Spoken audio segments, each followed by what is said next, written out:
We've got to have money. We've got to have money. For people that don't know me, I am a Liberal Democrat member and voter. People who are not in the UK, the Liberal Democrats are a centre to centre-left party. We're basically a broad church. There's been a debate going round in our own party about whether we should be supporting a wealth tax. Now, for people that don't know the structures of the Liberal Democrats, there are basically two factions within our party.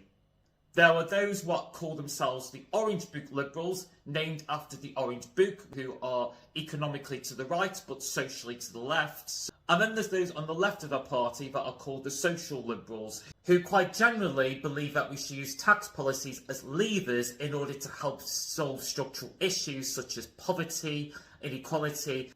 And one of my Liberal Democrat friends is an Orange Book Liberal.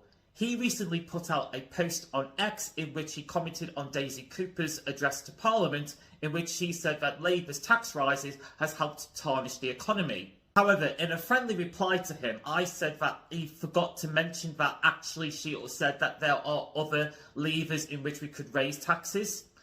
Her argument wasn't about taxes shouldn't be raised to help pay for public services, but instead that Labour chose the wrong taxes, which was unhelpful for an already struggling economy.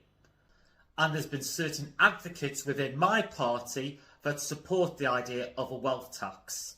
Who are inheriting huge amounts of money often are able, through clever tax planning, to avoid inheritance tax. So I'd like to see a reform that made it more fairer, frankly. Now, I have just clipped Ed Davey there, but he was talking about in context of inheritance tax. However, I do think that in context they do connect with each other when it comes to wealth tax. This idea that, or at least a philosophy, that people with the broadest shoulders should contribute more towards society. However, back to the wealth tax. Should the Liberal Democrats adopt a wealth tax policy?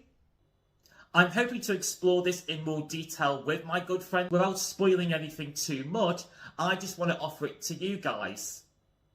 With the argument against the wealth tax being that if we have a wealth tax, it will start seeing capital flight and will therefore see less tax revenues.